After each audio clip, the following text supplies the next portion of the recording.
오늘을 함께하며 여러분의 내일을 응원합니다. 성공예감 이대호입니다.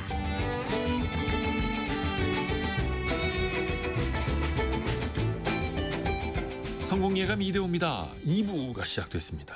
11월 17일 월요일 오전 10시 5분 함께하고 계시고요. 오늘 경제상식 퀴즈의 정답은 백신입니다. 백신.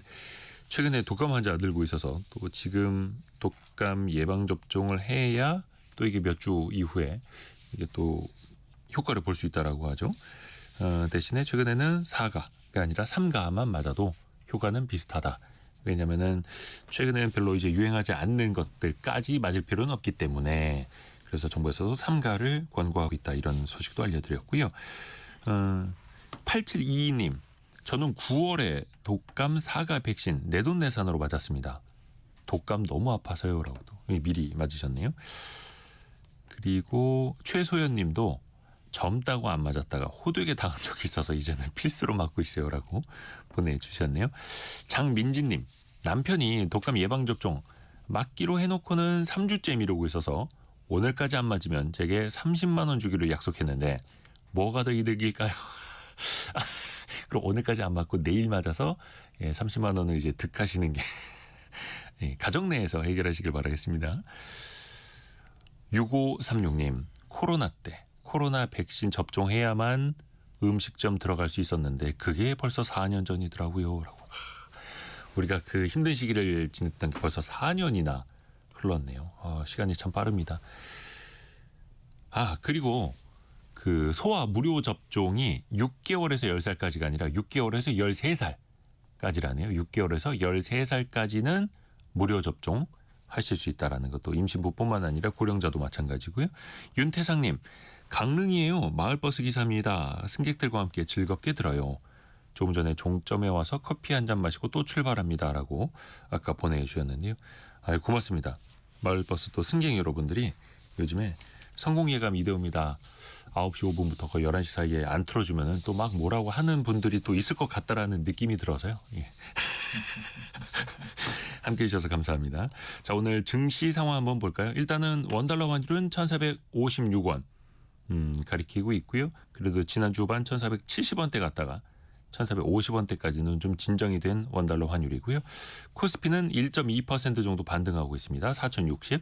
코스닥은 거의 금요일과 다름없는 897.36을 나타내고 있고요. 오늘 삼성전자가 2.78% 반등, 하이닉스는 5%대 반등 이어지고 있고요. HD 현대중공업을 비롯한 조선주도 강세가 이어지고 있습니다. 코스닥 내에서는 오늘 파마리서치, 코오롱티슈진, 보로노이 등등을 비롯한 바이오 관련주가 강세를 이어가고 있습니다. 근데 최근에 오늘은 좀 증시 상황이 괜찮습니다만 지난주까지만 해도 또 아찔했습니다. 또 이번 주에는 어찌 될지 모르죠. 변동성이 상당히 많이 커졌습니다. AI 거품 논란도 있고요. 또 이번 주에는 그 거품 논란이 어찌 될지 모를 단기간의 향배를 엔비디아의 실적 발표도 있거든요. 개미스쿨 시간에 조언을 한번 구해보겠습니다. 프리즘 투자자문의 홍춘욱 대표와 함께합니다. 안녕하세요. 네, 안녕하세요. 지난주 금요일엔 좀 아찔하지 않았습니까? 3.8%나 코스피가 밀렸습니다. 네, 저희도 손실이 좀 있었습니다. 그러니까 제 자산 배분 펀드인데도 네. 그날은 무섭더라고요. 일단 뭐 시장 자체가 급격한 폭락도 폭락이지만 외국인 매도 규모가 너무 크고 또 더 나가서 좀 약간 뭐라고 표현할까요? 이제 우리나라 국내 개미 투자자들이 적극적으로 바치는데도 불구하고 네. 시장이 일단 특히 그 오전에 하락을 만회를 못하다가 막판에 아주 조금 끌어올리는 모습을 보면서 야 시장 끝난 거 아니냐 이런 연락들도 진짜 많이 오고요. 다행히 이제 토요일 날 미국장이 특히 삼성전자 효과라고 하면서 끌어올리더라고요. 그래서 그게 미국에서요? 예, 미국에서 이제 삼성전자가 좀 이따 이야기하겠지만 이제 고정거래 가격을 비롯한 각종 반도체 제품 가격을 인상하겠다라고 발표를 했고, 디램 값을 막 올리니까. 예, 올리는 것에 대해서 반응해서 미국의 이제 세계 3대 디램 업체 중에 하나인 마이크론 네. 테크놀로지라고 이제 우리나라의 가장 강력한 경쟁자 중에 하나죠. 네. 요새는 이제 중국의 창신 메모리나 다른 쪽입니다만, 아무튼 마이크론 테크놀로지 주가가 한 5% 가까이 오르더라고요. 네. 네, 그거 보면서 오늘 장 좋겠구나 싶어서 주말은 아주 마음 편하게 보냈습니다. 다행히 또 지난주 후반에는 미국 증시도 좀 진정이 됐고 지난 금요일에 보니까 외국인이 코스피에서만 2조 3천억을 순매도했고 기관이 9천억을 순매도했는데 개인이 하루에 3조 2천억을 받아냈습니다. 네, 돈 많습니다. 돈 맞나요? 고객 예탁금이 일단 뭐 80조가 넘고요. 그러니까 예탁금이 뭐냐면 증권사 계좌에 돈을 넣어놓고 주식을 안 산 걸 뜻하거든요. 그러니까 매수 대기 자금이라고 보시면 되겠습니다. 그래서 요거랑 좀 분리돼서 보셔야 되는 게 신용융자 잔고라는 거는 이제 돈을 빌려서 산 거니까 이거는 이제 큰 손실을 봤을 거고요. 그게 한 26조 정도 됐는데 네. 그에 비해서 이제 예탁금으로 조정받으면 내 사야지 하고서 이렇게 대기하고 있는 자금만 80조가 넘다 보니까 지난 주말에 베팅에 성공해서 오늘은 또 차익들을 실현 좀 하고 계시는 것 같은 분위기입니다. 물론 이제 단기간으로 보면 거의 뭐 하루 이틀에 불과한 이야기이긴 합니다만 그래도 뭐 바닥 대비 오늘까지 보면 5% 아닙니까? 요즘 변동성이 너무 커가지고요. 이게 이제 변동성이 커진 이유는 결국 그 미국이 흔들리기 때문이고 미국 나스닥 지수 보시면 요새 최근에 추세가 없어요. 이게 언제부터 이렇게 되냐? 딱 보면 이제 10월 말 11월 초부터 이게 시작됐는데 한 두 주째 좀 미증시가 누워서 흔들리고 있는. 예, 이제 그게 결국 파월 의장님 때문이죠. 파월 미국의 의장이 네, 그 12월 연준의 금리 인하 가능성을 묻는 기자의 질문에 대해 가지고 그 기정사실 아닌데 왜 자꾸 금리 인하한다고 생각하세요? 이런 식으로 반문을 하니까 금융시장 참가자들 입장에서 굉장히 무섭죠. 특히 지금 아들짝. 네. 특히 최근에 그 데이터 센터를 비롯한 수많은 곳에 이제 투자 규모가 너무나 큰데 그 들어가는 투자 규모들을 감당을 못하니까 최근에 이제 3호 사채라고 해서 이제 일반적인 사채랑 좀 달리 이제 보험사라든가 연기금들 같은 큰 손들 집어넣어 놓고서 장외에서 이제 전주들 구해가지고 발행하는 그러면서 이제 거기다가 이제 옛날 우리 CDO라고 하죠. 신용 보관까지 해가지고 나는 그런 형태의 이제 사채들 발행 규모가 폭발적으로 좀 늘어나고 있는 중입니다. 그러니까 대출을 담보로 해서 증권을 만들어서 또 유동화하는 파생 그리고 상품까지. 그 뒤에 4년 내지 10년 뒤에 또 발행사의 관련사들이 프라이빗 커버넌트라고 부르는데요. 이제 사적인 지급 보증도 넣는 그런 형태로 굉장히 복잡한 형태로 지급 보증까지 넣어서 사채를 발행하고 있는 중인데 이 사채 발행 금리를 좌우하는 게 결국은 연준의 정책 금리 아니겠어요? 네. 그런데 정책 금리 인하 안 한다 그러니까 금융시장 참가자들이 이때다 싶은 투자자들이 이제 들고 일어나서 봐라 이제 AI 버블 꺼진다. 그러니까 요즘 가장 많은 투자를 하는 기업들이 AI 기업들인데 금리에 또 민감할 수밖에 없고 원체도 민감했었습니다만 그래서 또 변동성이 커진 거고 우리 증시도 또 올해 상승률이 가장 높았기 때문에 또 변동성도 같이 혹은 더 클 수밖에 없는 거고요. 그 AI 거품론 이거 이야기를 안 할 수가 없는데 미국 내에서도 물론 이야기는 엇갈리고 있고 엔비디아 주가가 지금의 절반 수준밖에 안 됐을 때도 뭐 거품론이 있기는 했었습니다만 방금 이야기하신 것처럼 이제는 재무 건전성 저거 다 감당되겠는가 혹은 지금 투자하는 것 이상으로 돈을 벌 것인가에 대한 우려잖아요. 박사님이 보시기에는 빨간불, 노란불 아니면 초록불 어떻게 보세요? 초록불은 도저히 아닌 것 같고요. 노란불 정도는 들어와 있습니다. 이제 이게 운이 좋으면 안 터지는 그런 영역이라고 봐야죠. 이제 이게 저희들이 경제 분석가들이 네. 왜 2008년 같은 글로벌 금융위기를 많이 그렇게 놓쳤냐? 옛날 돌아가신 엘리자베스 여왕이 그 노벨 경제학상 받은 학자들 모아놓고 질문하셨던 이야기입니다. 이게 그때 이제 우리들 이코노미스트들이 뭐라 그러냐면 이게 상당 부분이 운에 달려 있었기 때문입니다. 라는 그런 비겁한 변명을 했는데 그 2008년에 왜 터졌냐면 국제 유가가 143불 갔기 때문에 터졌다. 이렇게 봐야 되는 거잖아요. 왜냐하면 금리가 계속 낮은 수준에 유지가 됐었다면 사실 안 터지고 끝날 수도 있거나 또 터지더라도 그렇게까지 심각한 금융위기로는 가지 않았을 텐데 국제 유가가 너무 급등, 특히 그때 중국의 사재기 열풍 속에서 전 세계 유가 상승하고 인플레이션이 너무 높아지니까 세계의 중앙은행들이 화들짝 놀라서 그리고 또 이제 은행들 입장에서는 대출 담보부 증권이 얼마나 부실한지도 잘 몰랐던 것 같고요. 그냥 네. 감독 규정도 모호한 부분이 있어서 이래가지고 잘 모르고 금리를 세게 인상했다가 터진. 그러니까 그 뒤에 있는 백그라운드는 뭐 탐욕과 또 공포 이런 것들이 있었습니다만 그런 것처럼 지금 상황에서 냉정하게 제가 좀 이야기를 하자면 AI는 말도 안 되는 거품이고요. 그러나 그 거품에 사람들이 동조를 하고 그 동조하는 기간이 만약 1년, 2년 더 지속되면 지금 투자는 해안을 가진 투자가 될 수 있거든요. 네. 이번에 뭐 당장 보니까 메타나 오라클 같은 기업이 9월이랑 10월 2달 동안만 하면 750억 불을 차입했다고 그러는데 이 차입한 다음에 이 사람들이 이제 그 돈을 빌려서 나갔는데 이게 사실상의 변동금리 구조로 대출을 받았더라고요. 그러니까 메타와 오라클이 2달간 조달한 750억 달러가 우리나라 돈으로 109조 원. 예, 우리 환율이 높아가지고. 예, 그렇기도 합니다만 하여튼 100조 원 넘는 돈을 그걸- 두 회사가 조달했다. 2달 사이에. 예, 근데 이제 이 회사들이 또 자기 돈으로 조달한 게 아니고요. 약간 그 구조를 짜서 조달한 걸 보니까 그러니까 임대 계약을 맺어서 사모펀드랑 임대 계약을 맺어서 사모펀드가 투자를 하는 형태로 들어갔어요. 네. 그러니까 이게 이제 저희들끼리는 이야기하자면 이제 두 팔이 내가 달려 있는데 왼손이 빌리고 오른손이 쓰는 그런 구조라고들 하거든요. 이게 다 이제 네트워크 있는 데랑 하는 거죠. 그러니까 그렇죠. 이런 식의 구조들을 짜게 되면 겉보기 장부는 좋거든요. 메타나 오라클의 장부 자체는 깨끗한데 여기가 거래한 사모펀드들이 이제 부채 부담이나 재무제표의 리스크를 짊어지고 있고 또 암묵적으로는 대부분 요 만약에 사모펀드가 잘못되면 여기서 추가 자금을 공유한다라는 조건들이 대부분 들어가거든요. 그래서 꼭 어떤 회사가 그랬냐 안 했냐라는 걸 제가 알 수는 없지만 지난주 그 유명한 월스트리트 저널이 뭐라고 불렀냐면 프랑켄슈타인 금융구조라고 불렀어요. 프랑켄슈타인 금융구조. 예, 그러니까 괴물을 만들었다. 일종의 순환출자인데 그렇습니다. 우리나라는 뭐 IMF 전까지도 그렇고 최근까지도 순환출자 구조 우리나라에서는 많이 보지 않았습니까? 대기업 사이에서. 근데 이제 미국에서는 이게 또 되게 특이해 보이는 거예요. 이제. 예, 그렇죠. 그 2008년 이후에 쏙 들어갔던 게 17년 만에 이제 나온 거죠. 그러니까 좀 예시를 들어드리자면 이제 모르시는 분들을 위해서 빅테크들이 엄청난 그 AI 데이터 센터 투자를 해야 하고 GPU도 많이 사야 하는데 다른 사모펀드가 우리가 투자해 줄 테니까 그 돈으로 사. 근데 그 돈이 엔비디아로 이제 가는 거죠. 구매해야 되니까. 근데 또 엔비디아가 그런 사모펀드에 출자를 해주고 맞습니다. 어떻게 보면 이제 말 그대로 순환, 나쁘게 보면은 돌려막기인데 이게 순환이 계속해서 문제가 없으려면 어디선가 막히지 말아야 되잖아요. 예, 이번에 이제 메타가 발행했던 270억 달러 규모의 그러니까 아까 750억 불 중에 일부입니다.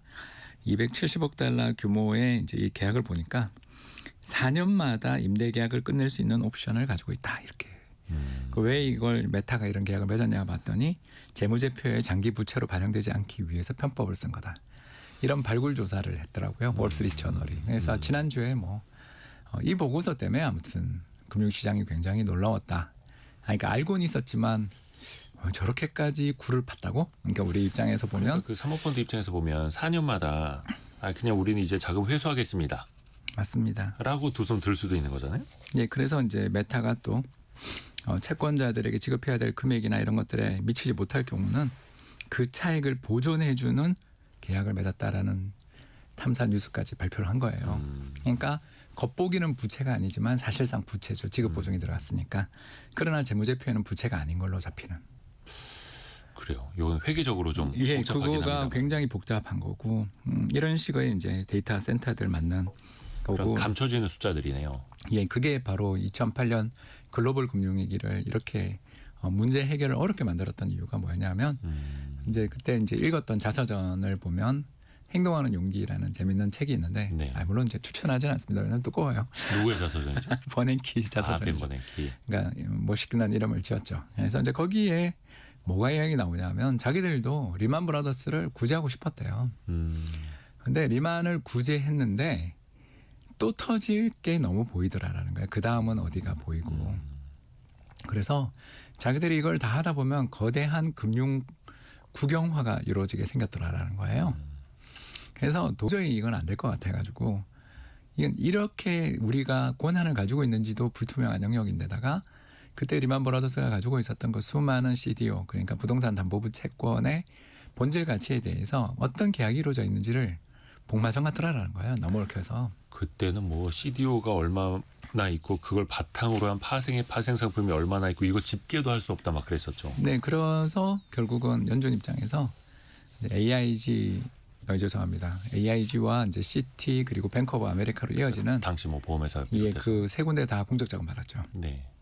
그러니까 거기까지 번질 거라는 걸 마음속에 많은 염두를 두고서 도저히 이거는 뭐가 사건이 터져서 자신한테 누군가가 권리를 주지 않으면 이건 할 수 없는 일이다.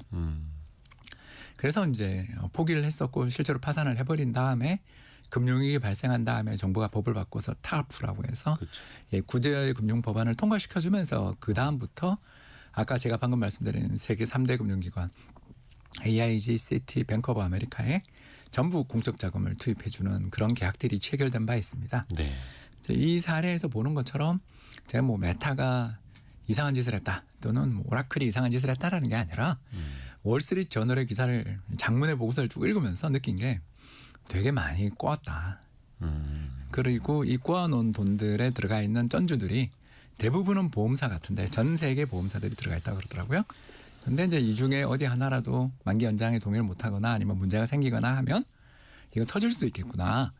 근데 한 4년 사이에 별일 없으면 이 계약은 굉장히 잘한 계약이 될 수 있는 게 왜냐하면 이 시장에서 누가 1등을 할지는 지금 아무도 모르고 특히 오픈 AI의 시장 점유율이 최근에 굉장히 떨어지고 있다는 뉴스 보셨잖아요. 네. 왜냐하면 뭐 XAI부터 시작해서 별의별 수많은 AI들이 경쟁을 벌이면서 가격도 낮추고 그 가격을 낮춰 나가는 경쟁 속에서 또 돈을 못 버는 그러나 굉장히 편리해지는 이 과정들을 이제 경쟁을 벌여나가고 있는 상황에서 지금 늦으면 영원히 우리는 진다. 즉 마이크로소프트에게 추월당해서 지금 사실 별 볼 일 없는 회사 아니 물론 아직도 좋은 회사입니다만 IBM 꼴 날 수 있다.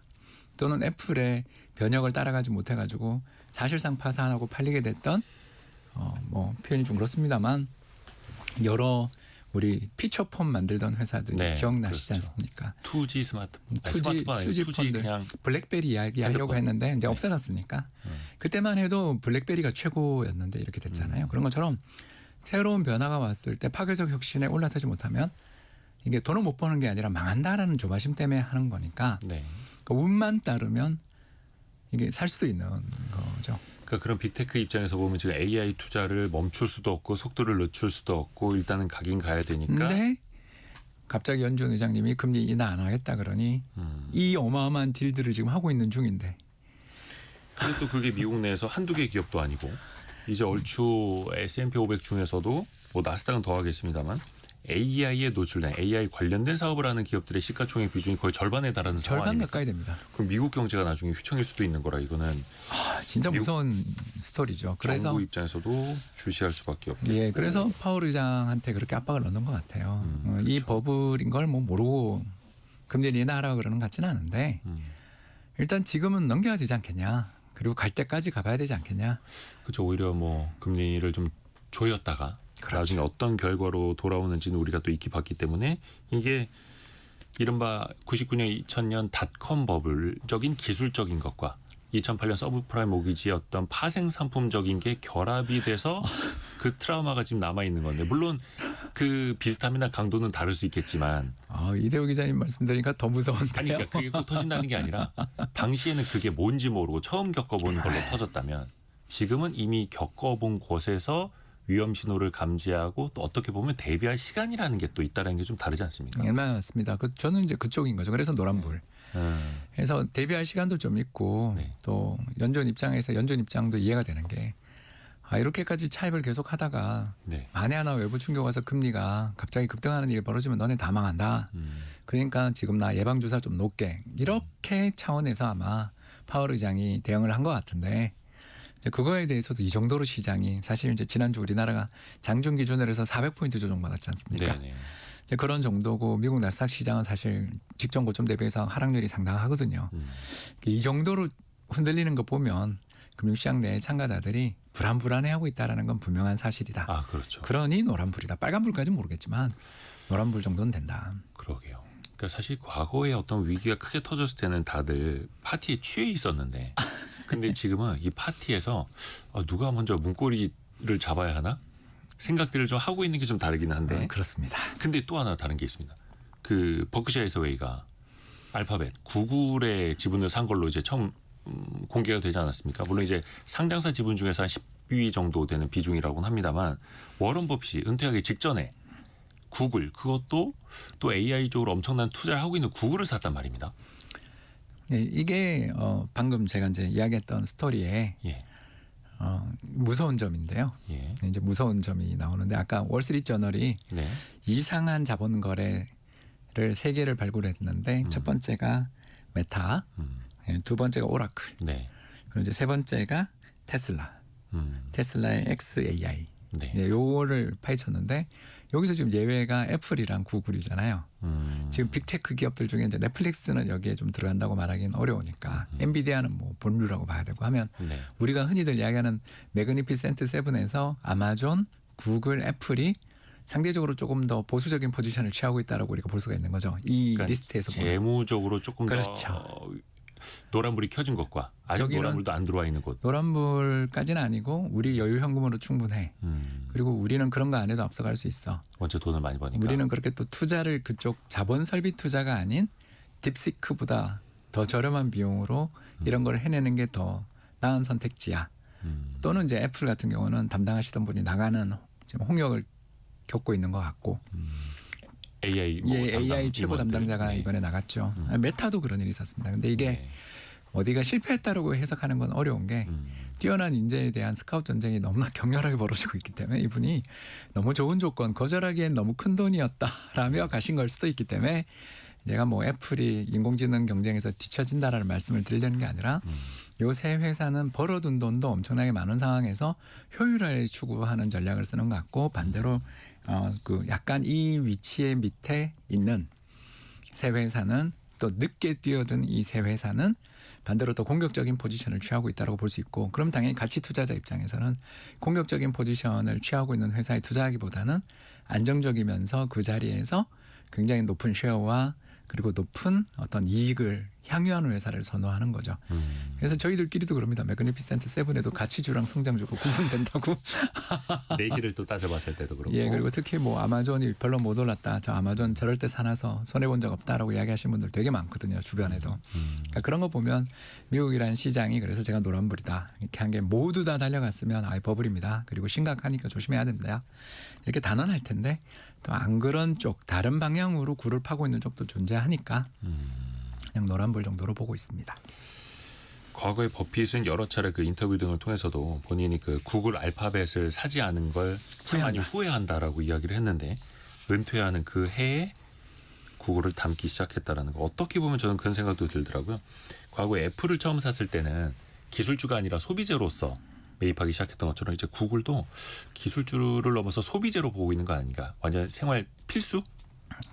필수제로. 그 에이전시 AI로 이제 보는 거죠. 그 구글이 그쪽을 굉장히 앞서가고 있죠. 저 역시도 사실 제미나이를 제일 많이 쓰고 있는 게 구글 검색을 갖고 자꾸 이렇게 비교 AI의 검색과 네. 구글의 검색을 계속 비교하지 않습니까?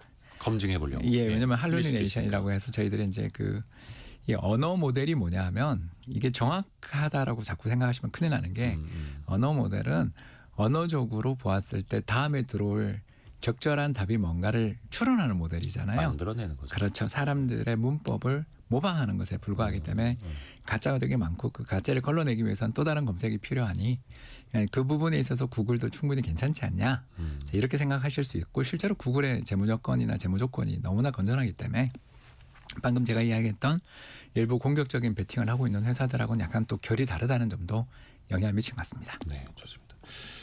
그리고 또 하나의 이슈가 그 일본 손정희 회장이 이끄는 소프트뱅크가 엔비디아 지분을 다 팔았습니다. 물론 뭐 뒤늦게 다시 샀던 것까지 이번에 판 거기는 합니다만 규모가 8조 5천억 원 정도.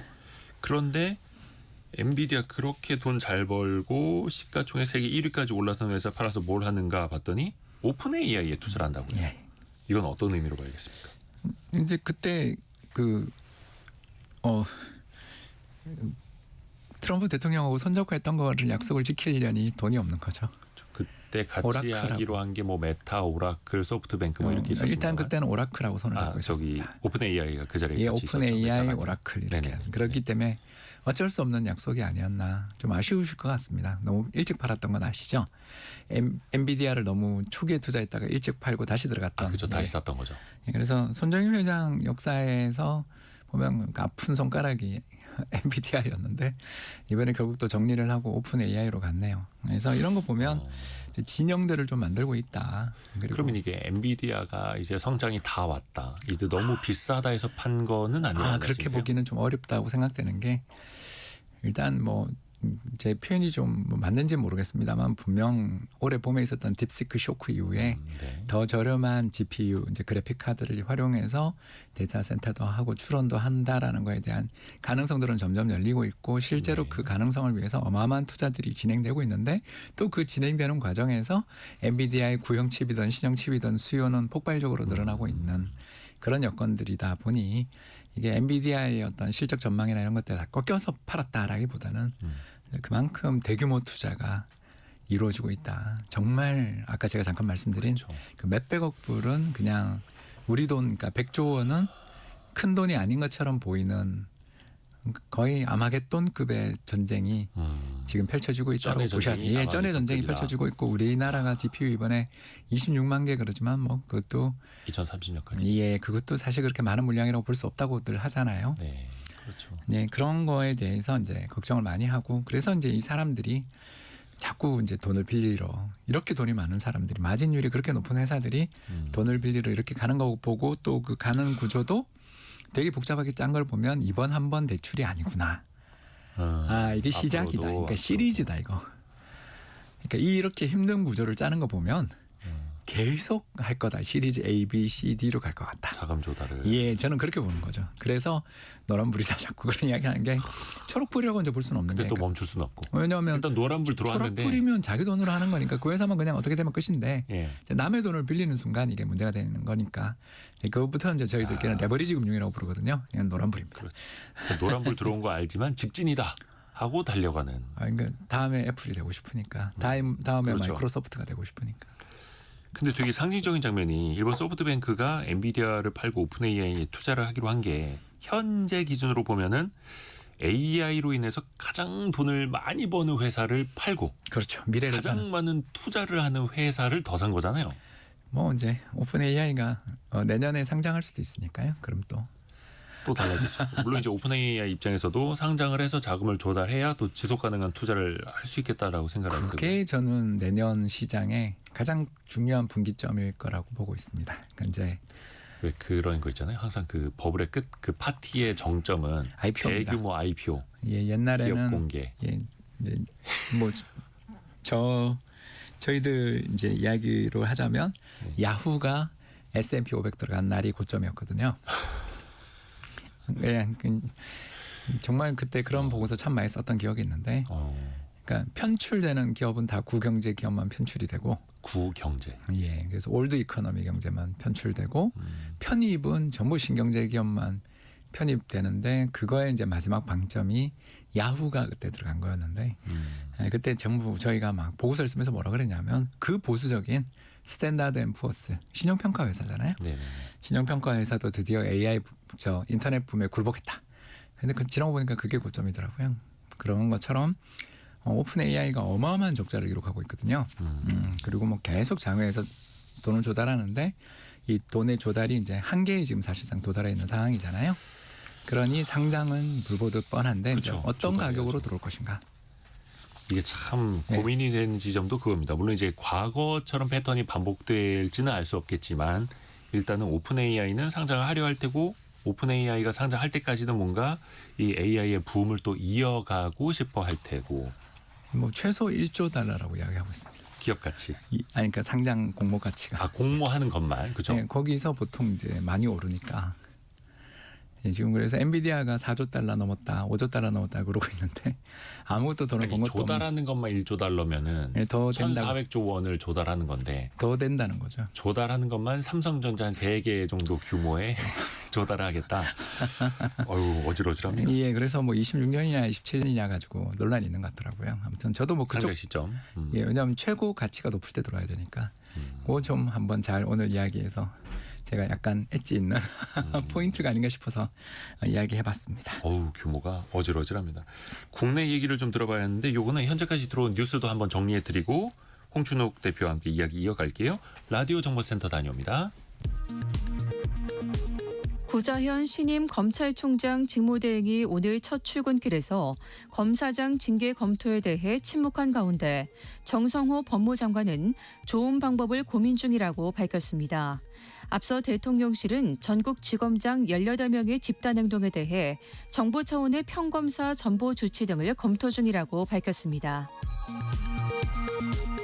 대통령실은 한미 조인트 팩트시트 공동 설명 자료에 언급된 330억 불 상당의 주한미군에 대한 포괄적 지원 문구와 관련해 우리 정부가 새롭게 부담하는 비용은 없다면서 일부 언론 보도 내용은 사실과 완전히 다르다고 반박했습니다. 오늘 새벽 경북 영천시 상주 영천 고속도로에서 26톤 유조차와 14톤 화물차 등이 잇따라 부딪혀 2명이 숨지고 4명이 다쳤으며 차량 3대가 전소됐습니다. 앞서 어제 저녁 전북 전주시에서는 차량 3대가 부딪혀 1명이 숨지고 4명이 다쳤습니다.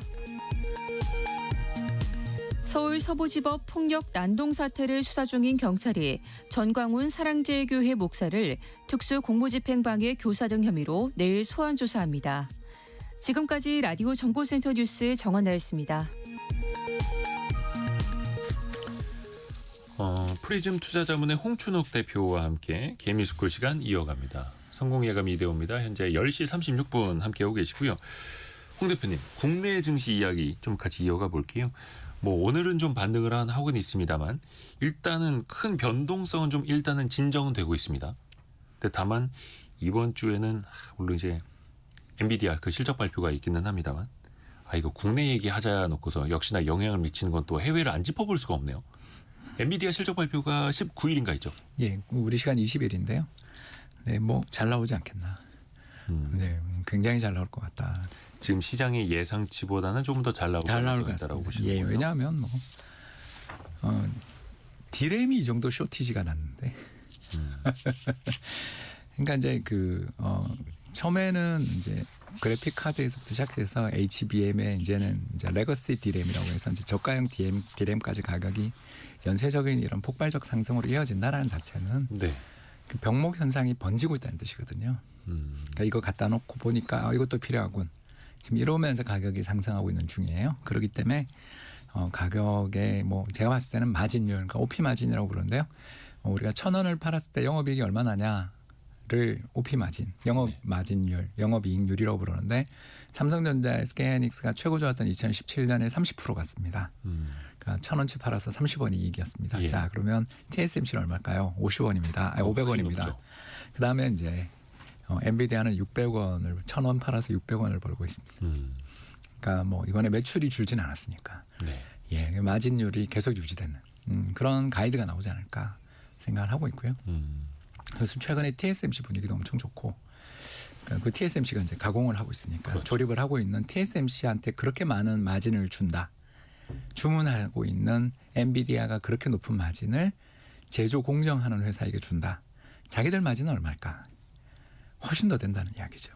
그래서 일단 그 부분에 대해서는 그렇게 가이던스가 어떻게 나올지를 몰라서 그렇지. 그러니까 미래 우리들의 전망은 얼마예요? 이거를 이제 우리가 예측을 못해서 그렇지.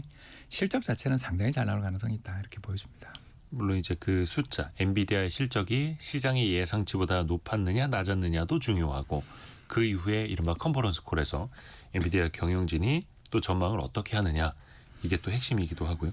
근데 지금까지는 젠슨 황도 그렇고 또 얼마 전에 SK그룹의 최태현 회장도 그렇고 수요에 대해서 한 번도 의심을 한 적은 없어요. 수요는 굉장히 강하다. 공급보다 강하다. 항상 그렇게 강조하고 있고요. 아까 그 새 회사가 저달한 자금만 보셔도 빅테크들이 또 엄청나게 빚을 내면서까지 투자를 하고 있으니 이렇게까지 구조를 짜서 계속 시리즈를 만든다라는 건 그냥 몇 년치 주문이 다 쌓여 있는 우리나라 조선소처럼 지금 돼 있는 그런 상황이라고 볼 수 있겠죠. 우리나라 조선소야 2020년부터 22년에 저가 발주한 것 때문에 실적이 이제 좋아지는 중이지만 네. 젠슨 황이 이끄는 엔비디아가 언제 저가로 판단하는 이야기 들은 적이 없으니까. 없죠. 가격이 계속 올라가고 예, 가격은 계속 올라가고 있는데 이제 우리가 다 걱정하는 건 이 어마어마한 마진을 노리는 이제 두 가지의 위협이 있잖아요. 첫 번째는 딥시크 같이 네. 더 저렴한 비용으로 더 싼 그리고 다른 경쟁사의 GPU를 활용해서 얼마든지 우리 만들어낼 수 있는 신기술이 나오면 이제 이 판이 어마어마하게 흔들릴 거고요. 그게 4월 조정의 이유였죠. 두 번째는 이 산업은 유지가 되지만 앞뒤가 끊기는 게 제일 무서운 거고요. 앞은 뭐냐 하면 자금줄, 뒤는 뭐냐 하면 다 만들어놨는데 쓸모가 없어, 매출이 안 되는 거. 요 둘이 이제 걸려 있는 거죠.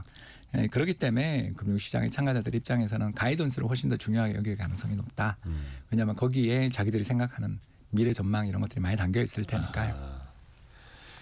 그래도 이번 주 중반에 나오는 그 엔비디아의 실적이 부정적일 가능성, 뭐 시장에 부정적인 영향을 미칠 가능성 그래도 거의 없이 이렇게 보시는 그래 것 같아요. 보고 있습니다. 환율 이야기를 또 안 할 수가 없습니다. 지난주 후반에 1,470원까지 돌파를 했고 또 외환 당국의 경제부총리의 구두 개입이 또 나오기도 했습니다. 그러면서 1,450원대까지 확 떨어지기는 했는데 제대로 진정이 된 게 맞을까요? 어떻게 아니요. 보세요? 쉽지 않습니다. 쉽지 않아요. 저도 이제 이 주장을 펼친 소수의 사람 중에 하나잖아요. 바로 뭐냐면 우리 국내 투자자들이 해외 주식 매수가 너무 격하다. 그리고 그 격하고 그 밀집도가 어마어마하게 단일 종목과 레버리지 ETF에 집중돼 있다라고 몇 번 말씀을 드렸는데 네네네. 제가 오징어 게임 주식시장 이야기 한번 했잖아요. 네네, 맞아요. 벌써 한 3달 됐네요. 그러니까 그 정도로 심한데 이제 지난주는 더 심했던 것 같습니다. 지난주 미국 나스닥 시장이 사실 목요일까지 큰 조정을 받을 때 한국 투자자들이 주식을 바쳤다라는 뉴스들이 나오고 있습니다. 당장 파이낸셜 타임즈 기사를 보는데 네. 최근 들어서서 한국의 투자자들이 미국의 주식에 사랑에 빠졌다라는 제목의 기사를 통해 가지고 그렇죠. 적극적인 매수. 그러니까 지난 한 주에만 그러니까 우리나라에서 외국인이 뭐 2조를 팔았다 그럴 때 우리나라 국내 투자자만 미국 시장에서 5조 이상 산 걸로 나오더라고요. 이 정도의 매수가 나오면 정부 당국이 뭐라고 해도 소용이 없죠. 왜냐하면 우리나라에 들어와 있는 외국인은 자금은 이렇게 보면 좀 이렇게 절차를 좀 보거나 종목을 보면서 들어오는 그리고 또 많이 올랐다 싶으면 좀 팔기도 하는 상당히 좀 노련한 또는 약삭 빠른 뭐 간보는 이런 투자자들이라고 본다면 2022년 챗 GPT 쇼크 이후 3년 동안 만 3년이죠. 만 3년 동안의 네. 한국 투자자는 작년보다 매년 한 50% 이상 증액하는 사랑에 빠진 투자자죠. 그게 이제 올해 1, 9월 달 해외 중권 투자 누적 합계를 보니까 900억 불. 900억 불이 나갔다 9월까지. 근데 10월에 더 나간 걸로 보이거든요. 그러니까 매월 70억 불에서 80억 불을 사고 있습니다. 그리고 조정받으면 더 사고. 어마어마한 거죠. 우리나라가 그 경상수지로 한 달에 벌어들이는 게 한 100억 달러 안팎인데 이제 월별로 수십억 달러가 해외 투자로 나가고 있다면 그리고 그 돈의 또 대부분 상당수가 소득 수지잖아요. 해외 그렇죠. 이자랑 배당금 받은 포함이 겁니다. 되는 건데. 네. 그러니까 그 돈에 의해 받은 돈이 경상흑자로 잡히는 거지. 네. 실제로 이제 우리가 상품 거래를 통해서 벌은 돈은 한 100억 불 안 되는데 이제 그것만큼이 나가고 있고 거기서 또 경상흑자로 들어오는 돈까지 생각을 한다면 어마어마한 투자가 지금 이루어지고 있는 중이고. 그러니 원화가 약세를 안 보일 수 없고 미국 빅테크 주식뿐만 아니라 금도 그렇고 비트코인도 그렇고 상대적으로 그거를 산다라는 게 어떻게 보면 상대적으로 원화를 판다라는 그렇죠. 의미도 되지 않습니까? 예, 그래서 얼마 전 모 해외 언론의 기사를 봤는데 예. 블룸버그 기사입니다. 한국 원화는 쓰레기라고 생각해요라는 제목의 기사였는데요. 아니 왜 꼭 그 기사들에서는 그 트래시 네, 쓰레기라는 표현들을 많이 써요. 특히 이제 통화에다가 네, 그게 이제 영국 파운드가 이제 시조였는데 아시잖아요. 그 트러스 총리 공격할 때. 때. 예. 1991년도 그랬고. 그래서 그러니까 매번 외환 시장에서 공격당하는 통화를 그렇게 부릅니다. 근데 그게 그 나라의 통화가 뭐 잠시는 약세를 보일 수 있겠지만 특히 투자자들에게 쓰레기처럼 인식이 된다면 그게 또 걷잡을 수 없게 되지 않습니까? 예, 그거는 이제 국민연금 말고는 답이 없죠. 이제 국민연금이 보유하고 있는 해외 순자산이 한 5천억 달러 정도로 추산되는데 네. 왜 그러냐면 국민연금이 지금 1,400조가 넘었는데 그중에 절반 정도가 해외 투자로 돼 있거든요. 그러니까 현재 환율을 감안해 보면 5천억 불에서 6천억 불 사이 정도의 대규모 순자산이 해외 투자돼 있습니다. 네, 그렇죠. 그렇다고 해서 국민연금한테 해외 투자 자산 팔아서 국내로 달러를 들고 들어와서 국내 달러를 푸시오라고 할 수도 없는 노릇이잖아요. 없죠. 왜냐하면 지금 우리 국내 주식이 또 목표 비중 대비 오버웨이트 돼 있기 때문에 사실 국내 주식을 좀 팔아야 되는 상황이거든요. 네, 그러면 이제 국내 주식 팔면 지금 최근에 국내 채권이 아주 시장이 너무너무 안 좋기 때문에 네. 결국 해외 수익성 높은 자산을 팔아서 3%짜리 이자 주는 한국 국채를 사라는 식의 조언이 되니까 참 실전에서는 하기 힘든 이야기죠. 그러나 근데 국민연금이 1,400조나 되는 이런 어마어마한 자금을 운용하는 데에는 사실 외환시장의 밸런스를 좀 잡을 수 있는 그런 역할도 어떻게 보면 수반이 된다고 봐야 되겠죠. 그래서 2016년 국민연금의 환해지 정책이 바뀌었습니다. 예전에는 해외 투자를 할 때마다 전부 다 거기에 대해서 이제 여러 가지 파생상품 계약을 걸어서 네. 환율의 변동을 중화시키는 계약들을 했고요. 그걸 이제 통화 수합, FX 수합 형태로 했습니다만 이제 그걸 해주기에는 국민연금의 규모가 너무 커져서 네. 그때 이제 1,000조를 돌파하기 시작하니까 도저히 누구도 그 거래를 받아줄 수가 없게 되면서 할 수 없이 다 이제 대부분의 해외 투자 거래는 환 오픈, 그러니까 해지를 하지 않고 나가고 있는 중입니다. 예, 그렇기 때문에 이제 여기서 하나 또 해볼 수 있는 건 우리 국민연금이 그러면 해외 투자하러 나가는 걸 막을 수는 없으니까, 그러니까 나간 걸 갖고 오는 게 힘들다면 나가는 것만이라도 좀 해지를 걸면서 나가는 정도. 그래서 FX 수합이라고 저희들이 부르는데요. 그러니까 그런 거를 해외 달러 자산을 사는 만큼 일정 부분은 국내에서 달러를 매도하면서 예, 선도 거래로 매도하는 환율을 조금 이른바 중립 포지션에 가깝게 가져가는 방식. 예, 그런 것들은 검토할 수 있지 않을까 생각합니다.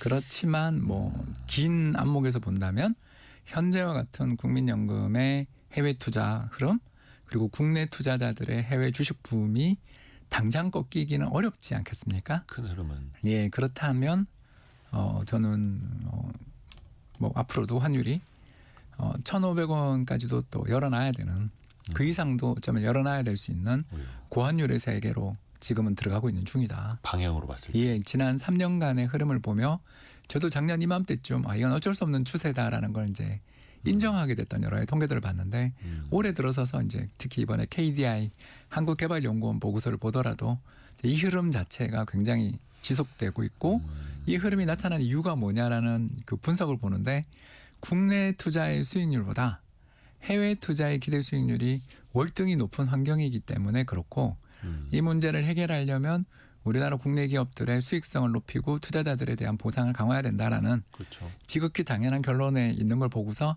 쉽지 않겠구나. 밥을 많이 잘 먹어야 몸이 튼튼해진다 이런 건데. 그리고 감기도 잘 안 걸리고 금방 낫는다. 아니 근데 이제 올해 같은 경우에는 웬만한 해외 증시보다 우리 코스피의 상승률이 압도적이었지 않습니까? 근데 굉장히 이제 이례적인 상황이고 이게 장기간 이어지면서 투자금 대비 수익률 ROI 같은 것들도 기업들은 ROE 같은 것도 또 증시에 우상향하는 그 수익률 연간 수익률을 꾸준히 나타나야 하는데 물론 이제 그런 또 장기간 신뢰랑 같이 이어져야 하는 거겠죠.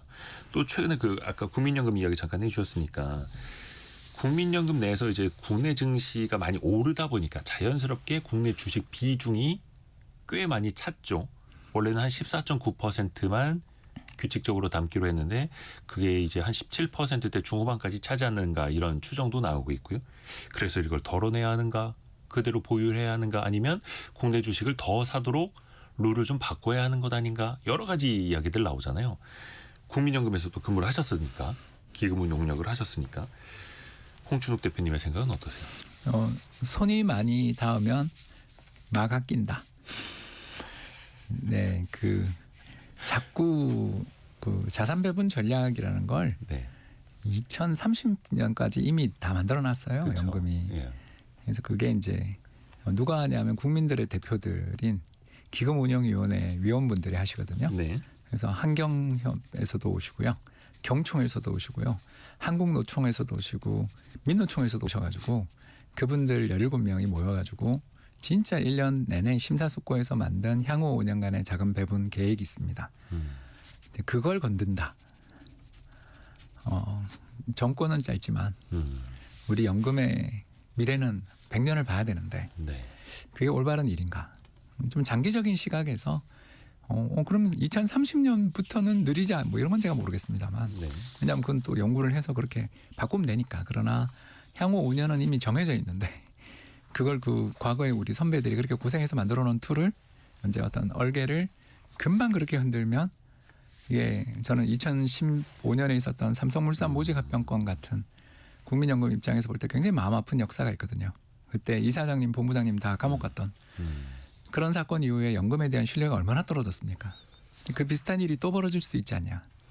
가급적 정권이나 정치권에선 건드리지 말고 그냥 전문가들에 의해서 그러니까 그 전문가들의 결정이 구성을 바꾸시는 정도로 했으면 좋겠다. 그러니까 기금운용위원회가 17명인데 전문가라고 볼 수 있는 위원들은 몇 분 안 계시니까 차라리 금융통화위원회처럼 우리나라에서 제일 그 연구소 최고 연구소 그리고 글로벌 인재들 모셔와가지고 연봉 한 5억씩 주고 4억씩 주고 그분들한테는 또 교차 임기를 해서 정부가 바뀌더라도 절대 사람들을 한 번에 다 못 바꾸게 만드는 금통위 시스템을 만들어서 그걸로 5년간 자산 배분 계획을 짜게 하면 그걸 만들 때는 어떻게든 영향을 미칠 수도 있고 방향을 정하실 수도 있는 거 아닌가. 그러니까 그 위원들이 한 명 한 명 기금운용위원회에 참여를 해서 방향에 대한 이제 생각을 밝힐 수 있는데 만약에 홍춘욱 대표님이 기금운용위원회 위원 중 한 명이라면 국내 주식 비중은 좀 늘리자고 하실 거예요? 아니면 유지하자고 하실 거예요? 저는 유지 쪽이죠. 유지 쪽.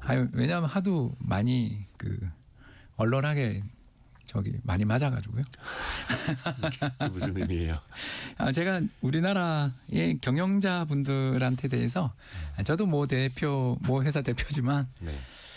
배나라 감나라 하면 예, 진짜 힘들거든요. 그래서 연금 비중이 지금 GDP 그 이제 시가총액 한 6%인데 이 커지면 대부분의 의사결정에서 국민연금이 의결권 캐스팅 보트를 쥐게 되는 날이 오지 않을까. 벌써 시간이 다 되네요. 송성희님이 헤어스타일도 마음에 안 든다고 계속 건들면 더 망가져요. 적절한 비유일지는 모르겠습니다만 오늘도 도움 말씀 감사합니다. 프리즘 투자자문의 홍춘욱 대표와 함께했습니다. 고맙습니다. 감사합니다. 감사합니다. 이 시각 현재 원달러 환율은 1,458원 그리고 코스피는 1.7% 오른 4,079, 코스닥은 0.46% 오른 902를 가리키고 있네요. 내일 아침 9시 5분을 또 기약하겠습니다. 성공예감은 오늘도 여러분을 응원합니다.